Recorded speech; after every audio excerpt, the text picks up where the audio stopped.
Olá, seja bem-vindo, bem-vinda à nossa disciplina Pensamento Criativo. Eu sou a professora Miriam Brum Arguelho e hoje vou trabalhar nessa videoaula com vocês a respeito da temática do potencial criativo do ser humano. Bom, todos nós já ouvimos acerca das teorias e até do senso comum a respeito da criatividade. Entendemos que somos, por natureza, criativos.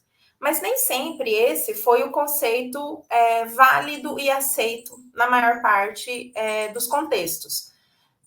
Houve tempos, né, em que nós acreditava-se que a criatividade era algo considerado para poucas pessoas ou uma característica extraordinária, um dom divino, ou até mesmo alguma característica diferencial genética.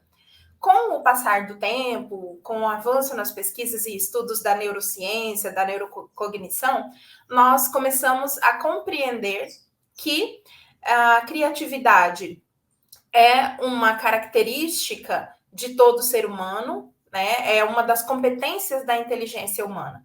Então, a partir dessa premissa, ou acreditando nisso como um dado real, nós vamos hoje conversar sobre as características e os atributos da personalidade criativa que existe em todos nós, né? Existe em você, existe em mim e em todos os seres humanos. O que vai diferenciar são outros aspectos que vão envolver o nosso desenvolvimento, as nossas relações humanas e tudo aquilo que, de maneira geral, nós nos envolvemos no decorrer da nossa história, da nossa vida. E nós vamos fazer, então, os nossos estudos, né? Vamos aprofundar nossas leituras a partir do texto de leitura obrigatória que está disponível no nosso material. E vamos utilizar aqui, né? Vamos conhecer um pouquinho melhor os autores desse artigo, que trazem algumas contribuições no campo do pensamento criativo, dos estudos sobre criatividade, e eles fazem um levantamento a respeito dos estudos que vão, alguns no sentido da biologia do conhecer, que são cunhados por Humberto Maturana, e outros vão no sentido da psicologia, do desenvolvimento e da cognição. Então, para conhecer um pouquinho esses autores que vão conversar conosco agora nesse primeiro texto, nesse primeiro artigo, nós temos o professor Rony Fagundes de Brito, que é formado em bacharel em sistemas de informação e tem mestrado e doutorado em gestão do conhecimento. Temos o professor Tarcísio Vanzin, que é formado em engenharia da produção, tanto a nível de graduação quanto mestrado e doutorado. E a professora Vânia Ulbricht, que é licenciada em matemática e também tem mestrado e doutorado em engenharia da produção. Então, esses são os autores do nosso texto. Eu gosto bastante de apresentar os autores, porque é uma forma da gente conhecer e entender um pouquinho a partir de que lugar os autores estão traçando o seu olhar, estão buscando as suas referências, né? Então, nós percebemos aqui que a formação deles é diversa, né? Não são todos dentro da mesma área, mas eles têm em comum aí uma linha de pensamento, né, a partir tanto da biologia do conhecer quanto da psicologia do desenvolvimento e da cognição. Esses autores, eles vão trazer aí, nós temos também a Zélia Maria Freire de Oliveira, pedagoga e que também pesquisa, né, a psicologia do desenvolvimento e da cognição, e aí foca principalmente nos fatores influentes no desenvolvimento do potencial criativo. E aí a gente poderia pensar assim, bom, o que será, né, que vai ter impacto em uma pessoa ter mais ou menos potencial criativo? Será que existe algo que possa colaborar, né? Assim, a gente poderia tentar pensar, será que melhora a criatividade, melhora o pensamento criativo se eu criar um ambiente favorável? Ou se eu oferecer uma série de desafios e problemas que possam fazer com que a pessoa tente desenvolver um pouco mais esse potencial? Ou, pelo contrário, Dependendo do ambiente em que a pessoa está inserida, será que eu consigo, né, não intencionalmente, mas será que alguns fatores bloqueiam e impedem o desenvolvimento da criatividade, desse potencial criativo que todos nós temos como uma característica da inteligência humana? Bom, então esses autores vão nos guiar, né, dentro dessa temática, fazendo todas essas discussões e colocando, sim, a criatividade e o pensamento criativo como algo que está ao alcance de todos nós, né? E para isso a gente vai começar fazendo algumas reflexões a respeito do próprio conceito de criatividade, né? Como é que a gente entende o que a gente poderia definir como criatividade, né? E aí depois as aproximações que vão surgindo no desenrolar de pesquisas, de estudos, que nos levam a aproximar esse conceito de criatividade e traçar algumas relações com a biologia do conhecer, né? E vamos aí pensar também nos conceitos tradicionais e elementos e processos que estão associados à criatividade. Bom, então nós vamos trilhar esse caminho, né? A intenção é que a gente converse a respeito dessas temáticas e que a gente vá levantando algumas questões que provoquem vocês a refletirem sobre esses aspectos, mas que também nos permitam pensar que essas teorias, elas evoluem, né? Elas se modificam, assim como para alguns autores a própria vida, a nossa própria existência se modifica. E esse modificar da própria vida, da própria existência de cada um de nós é por si só já um ato de criatividade, né? Do pensamento criativo. Bom, e nós vamos então pensar, iniciar a nossa reflexão sobre os conceitos de criatividade, nos apoiando nas teorias de Morshed e Lubash, que estão, né, referenciados lá no nosso material de estudo e que nos trazem uma reflexão e uma discussão sobre a criatividade a partir da teoria da adaptabilidade em novas situações e contextos. Esses autores, os estudos deles estão embasados na teoria de Darwin, né, do desenvolvimento, da adaptação, e aí eles vão discutir, então, que nós, enquanto espécies, né, o ser humano, enquanto espécie, ele desenvolve principalmente a sua capacidade de se adaptar a novas situações, novos contextos, problemas, desafios que deslocam aquilo que ele já tem de conhecimento prévio, portanto, faz com que ele acione um conhecimento já existente e que ele mobilize uma série de habilidades e capacidades para então se adaptar e resolver algo novo, algo ao qual ele não está habituado. Que essa característica que é própria do ser humano, de adaptabilidade, é o seu maior potencial criativo. Então, para esses autores, o próprio fato de existir em um ambiente, de resistir em um ambiente, é uma atividade criativa. Mas eles vão além. Eles vão nos dizer que essa habilidade de se adaptar, se ela for desafiada em contextos apropriados, contextos e situações que são construídas para que esse potencial seja desenvolvido, então nós estamos ensinando ou criando condições para que se aprenda a ser criativo e para que o pensamento criativo seja o principal modo de pensar do ser humano, né? Então, a partir disso, esses autores, eles vão nos levar né, a partir de seus estudos e teorias, a questão de que é possível aprender a ser criativo, é possível aprender e aprimorar o pensamento criativo.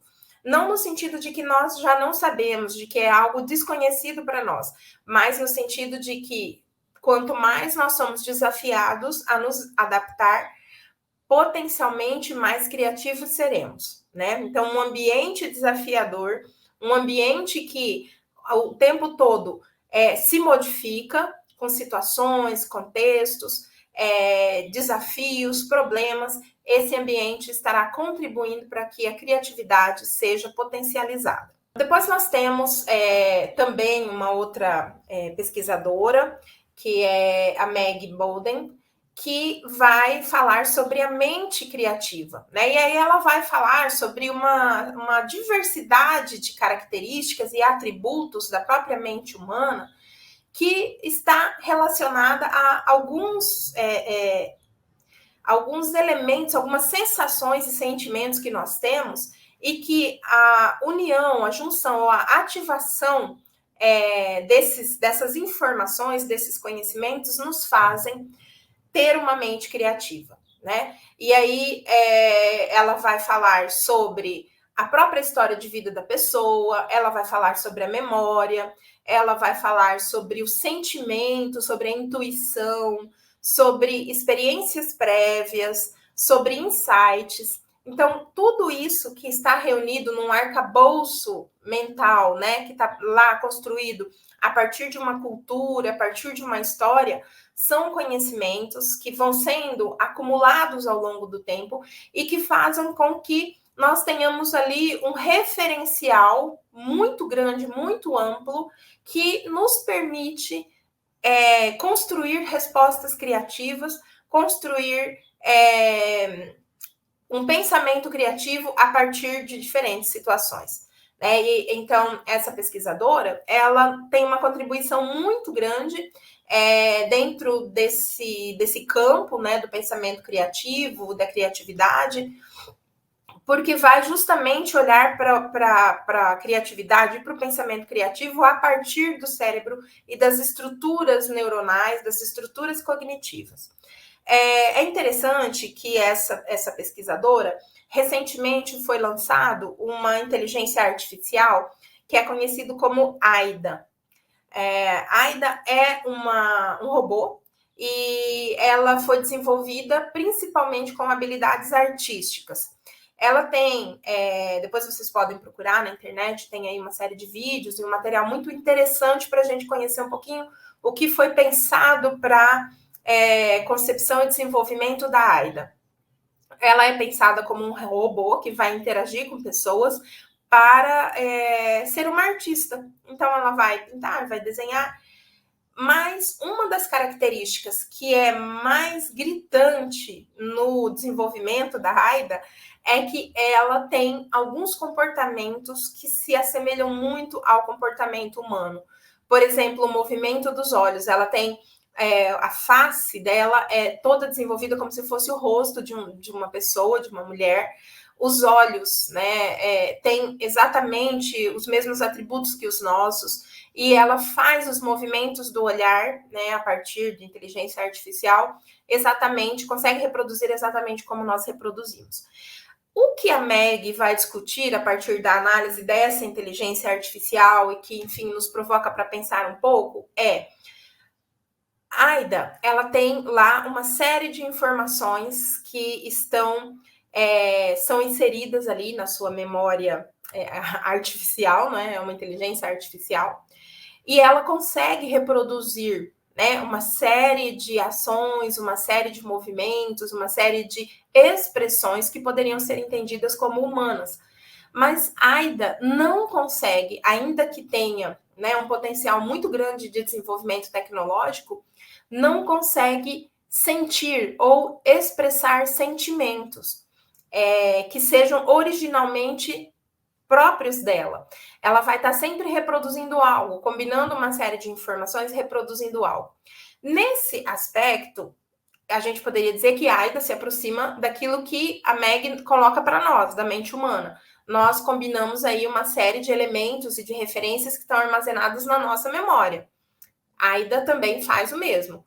A grande diferença é que a forma como essas informações interagem e criam uma solução, uma resposta, uma devolutiva, é completamente diferente, né? Um ser humano, ainda que ele demore um tempo um pouco maior para apresentar uma resposta, a sua resposta será sempre original, baseada nas suas experiências prévias, baseada na sua história de vida, baseada nas memórias ancestrais, baseadas na sua cultura, nas suas vivências. A AIDA terá ali uma série de referências, mas elas não dizem respeito a ela mesma.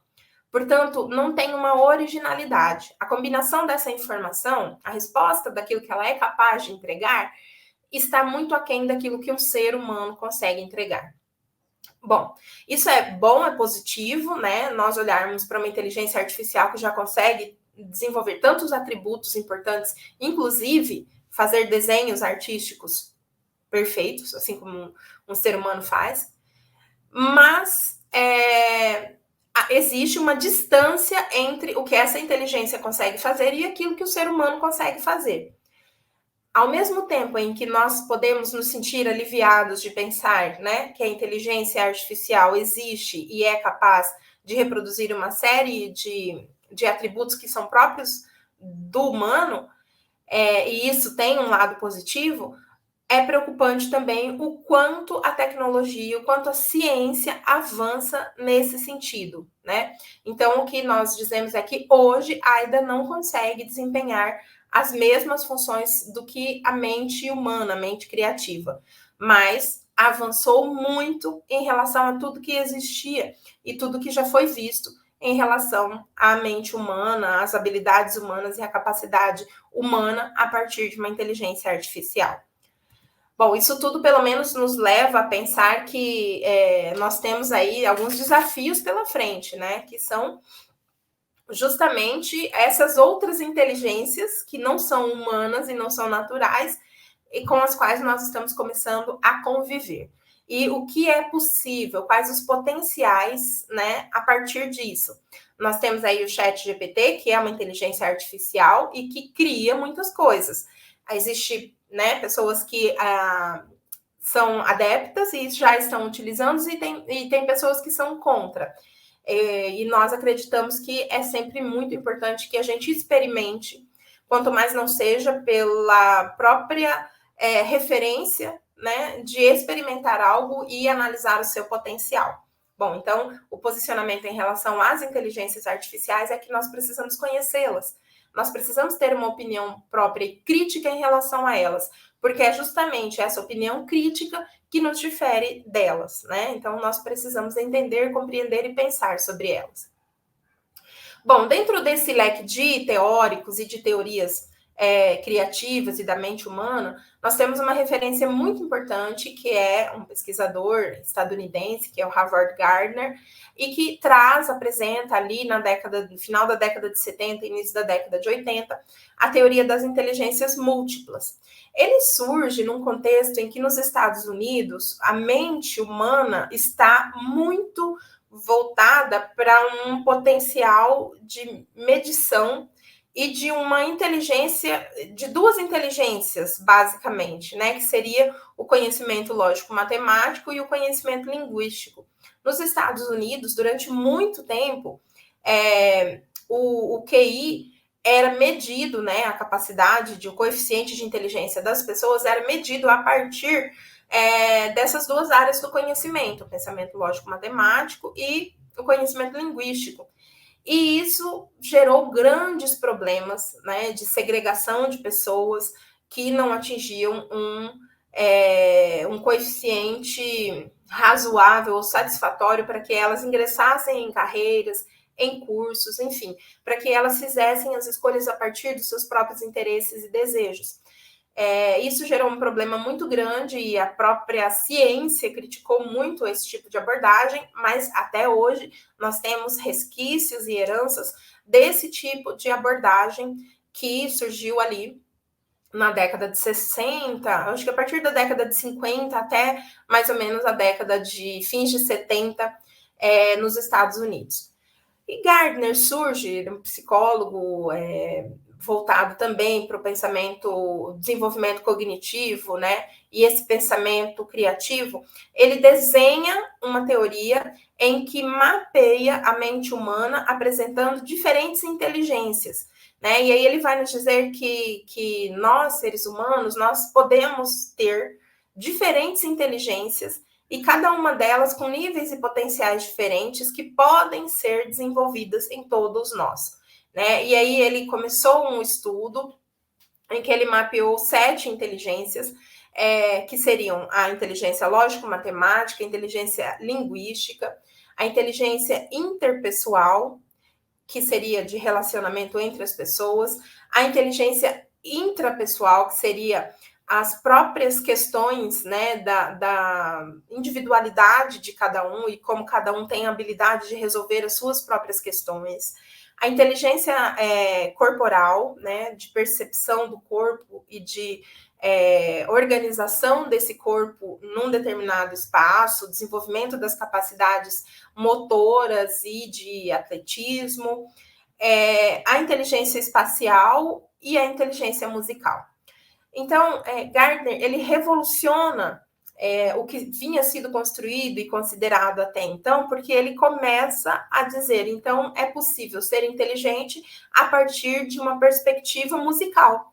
É possível ter um QI elevadíssimo a partir de uma inteligência corporal sinestésica, né? Um grande atleta, um grande músico, um grande linguista, uma pessoa excelente nas relações interpessoais, ou mesmo uma pessoa que é referência na relação intrapessoal, e por aí afora, né? Então, as contribuições de Gardner marcaram uma virada, né, na forma de pensar e entender a mente humana, a inteligência e a criatividade. Então, nós temos aí uma contribuição muito grande a partir dos estudos desse teórico.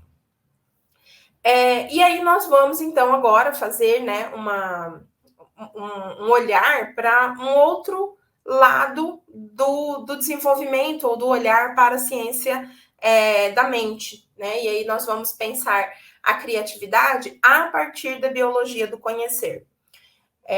Portanto, aqui com Humberto Maturana, um biólogo chileno, né, ele é latino-americano, que vai estudar, né, a humanidade a partir também das teorias do desenvolvimento, da adaptabilidade, também a partir das contribuições de Darwin. E aí ele vai colocar que a criatividade, essa característica ou essa habilidade da inteligência humana, ela existe como força vital. Porque todo o organismo, né, ele vai dizer aqui, ele não está nem ainda entrando no aspecto humano, ele vai dizer de todo o organismo vivo tem a criatividade de promover uma forma de equilíbrio necessária para que esse próprio organismo sobreviva e se modifique, se adaptando para sobreviver nesse processo de mudança, conservando alguns atributos que não se modificam dentro desse processo. Parece confuso, né? Mas olha só, se um organismo precisa se adaptar para conseguir sobreviver num contexto adverso, então quer dizer que a adaptação significa mudança, significa rever, né, alguns padrões, rever algumas características. Rever esses padrões e características conservando a sua essência de existir, ou seja, eu me modifico, mas me modifico somente até um determinado ponto em que eu mantenho as minhas características vitais, as minhas características existenciais, e aí eu me adapto a esse novo ambiente. Então, a isso, Maturana chama de criatividade e olha para essa criatividade, para essa força, essa potência de vida, né, essa potência de existir, que aí ele vai considerar como força vital, que não é um termo dele, né? Força vital é um termo que já vinha sendo cunhado, tratado, discutido na filosofia e que está muito relacionado à existência ou à criação divina dos seres, né? Então ele vai dizer que a criatividade é uma característica dessa força vital, né? E que aí todo organismo é, por si só, criativo, né? Mas aí ele vai fazer o seu olhar para o ser humano, né? Ok, todo organismo é potencialmente criativo porque consegue reunir condições mínimas necessárias para continuar existindo e para que se adapte a esse novo ambiente, a esse novo sistema, a esses novos desafios. Mas e o ser humano, né? Que características, então, estão ali presentes no ser humano que diferenciam esse organismo dos demais, né? Então, ele vai dizer que para pensar o ser humano, a gente vai pensar numa característica que é importantíssima, que é o potencial de aprender. E aí ele vai pensar, ele vai discutir esse aprender, essa aprendizagem, diferentemente dos outros organismos, mas no ser humano, como um potencial que pode acontecer por meio de interações. Interação desse ser humano com os seus pares, né, com os seus iguais, a interação desse ser humano com o seu contexto, né, com o ambiente, a interação desse ser humano com um contexto maior, né? Enfim, outros grupos, né? Com outros seres, coexistindo, mantendo aquilo que necessita e também proporcionando a esse ambiente condições necessárias para que esse próprio ambiente continue, se mantenha e permita também a sua própria existência.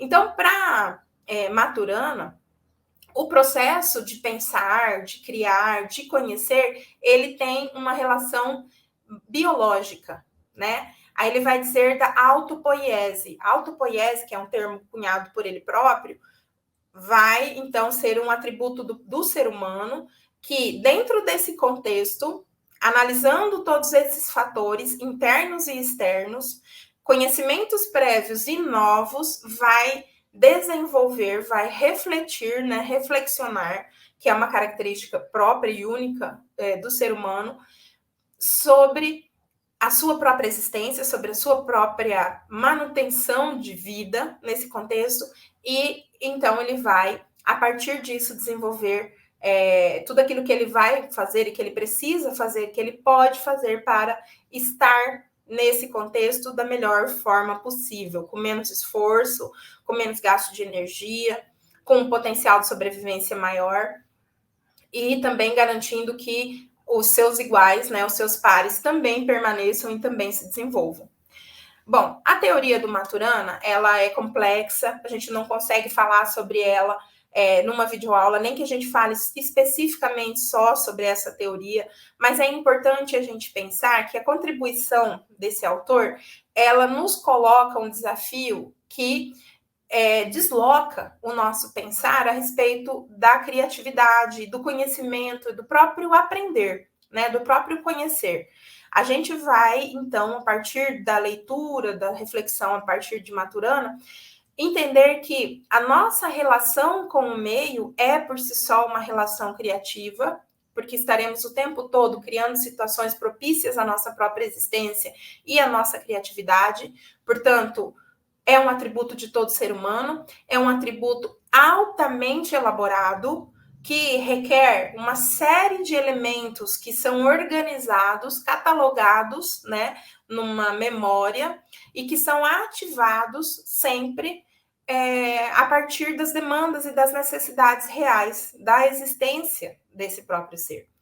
E como é que, para Maturana, esse potencial de conhecer, esse potencial criativo pode contribuir para a nossa própria existência? E aí, Maturana faz uma provocação muito interessante, que ele vai dizer assim, bom, a gente, dentro da ciência, a gente tem uma tendência a pensar que a racionalidade humana, ou a sua capacidade de pensar, ela é mais importante do que a sua capacidade de sentir. Portanto, a gente precisa focar no racional e minimizar os nossos esforços e gastos de energia com o sentir. E Maturana vem, então, fazer uma desconstrução dessa ideia, dizendo que nós precisamos sentir, nós precisamos colocar nossos olhos e ouvidos no sentir, porque nós primeiro sentimos, nós originalmente sentimos, depois nós elaboramos, porque sentimos a partir da nossa própria necessidade de existir.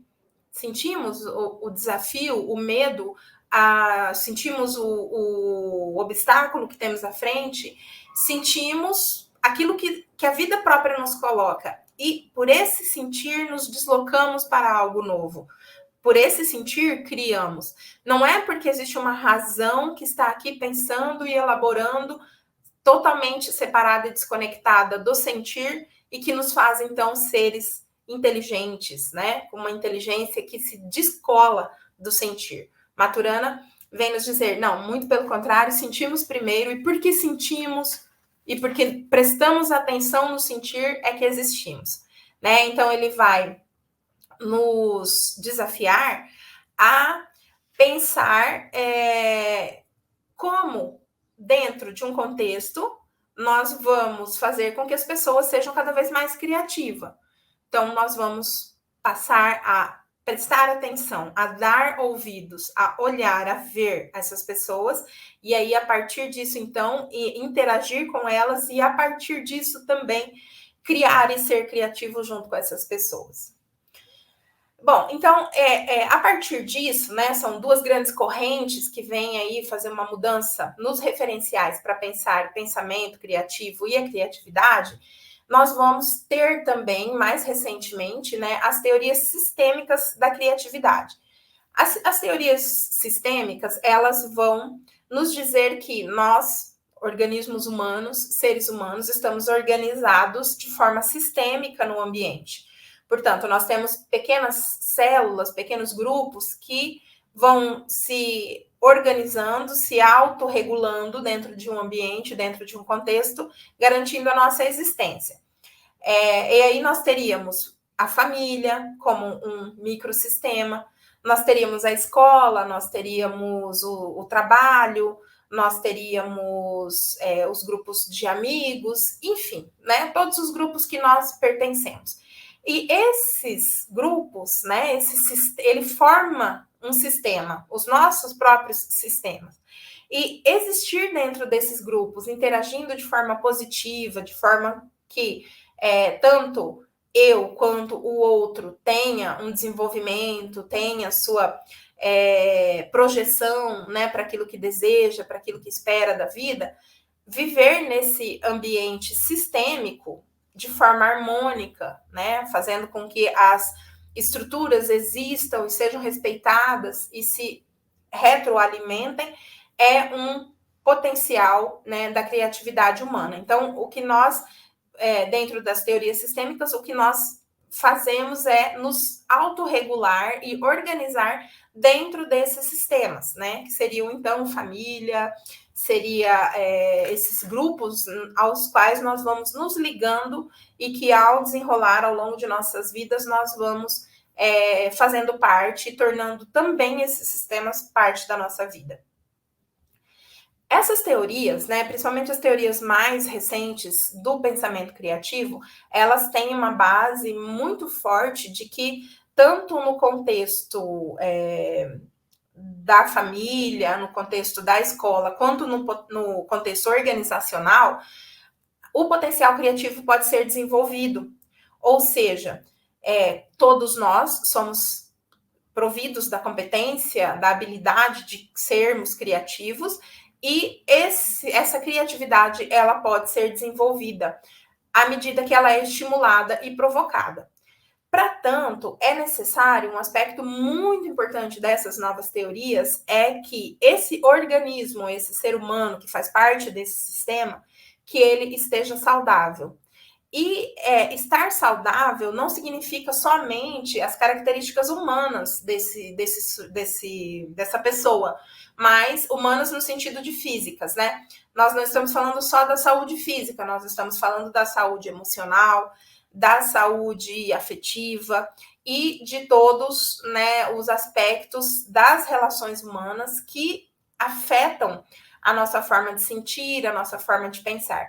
Portanto, estar saudável é uma condição necessária, inegociável para o desenvolvimento da criatividade e do pensamento criativo.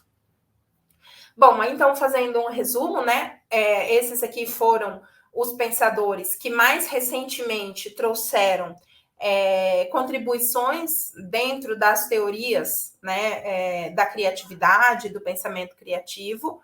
E no nosso material de estudo, nós temos lá a menção, né, de todos eles, o resumo, o que cada um, a contribuição de cada um, dentro dessa perspectiva que nós estamos trazendo aqui. E aí nós vamos pensar, por exemplo, né, assim, rapidamente falando, sem aprofundar também, porque cada uma dessas teorias é muito complexa, A teoria sistêmica, ela está baseada principalmente na perspectiva sociocultural, na forma como nós nos relacionamos, na forma em que o nosso entorno está organizado. Então, nossas famílias, nossos grupos de pertença, tudo isso tem um impacto sobre a forma como eu vou interagir e como a forma como eu vou ser mais ou menos criativo nesse contexto. E isso inicia desde a forma como a família coloca, né, os desafios de vivências, de escolha, de opção, de oportunidades, para que o pensamento criativo seja potencializado, para que ele seja ativado e potencializado. Isso também dentro da escola, no trabalho, nos contextos socioculturais e pautando a questão da saúde e da criatividade. Portanto, a forma como eu interajo nesses ambientes, né, nesses ambientes sociais e culturais, vai determinar uma maior disponibilidade criativa ou uma menor disponibilidade potencial criativo. E é por isso que essas teorias contribuem tanto para que a gente acredite na criatividade como algo que pode ser desenvolvido e como um potencial, né, em constante expansão de cada um de nós. Bom, então para finalizar aqui as nossas considerações sobre essa videoaula de hoje, sobre essa unidade de estudo, eu gostaria de trazer Paulo Freire, que nos coloca que nós, enquanto indivíduos, ele nem usa o termo indivíduo e essas teorias não usam também, então, como pessoas, né? Cada um de nós tem valor, né? E nós precisamos desenvolver a nossa capacidade, a nossa habilidade de reconhecer os nossos valores e também de dar valor ao outro, né? De reconhecer o valor do outro.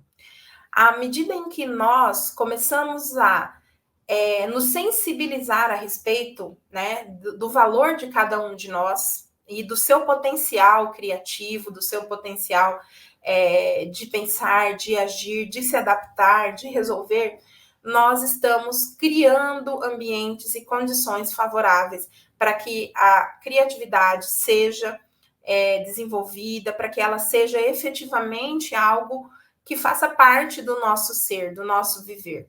Né? Então, sempre que nós não reconhecemos o valor do outro, sempre que nós não reconhecemos os nossos próprios valores, nós estamos bloqueando os nossos potenciais criativos. Então, dentro dessa perspectiva, quero deixar, né, essa referência de Freire, que né, contribui grandemente para a teoria da educação, para a teoria do pensamento humano, e para que a gente possa, então, passar a reconhecer esses valores, passar a entender a sensibilidade como um fator extremamente importante e necessário para a nossa existência humana e também para a nossa criatividade. Bom, então, nós ficamos por aqui nessa videoaula de hoje. Espero encontrar em breve com vocês para continuar as nossas discussões e estudos. Muito obrigada.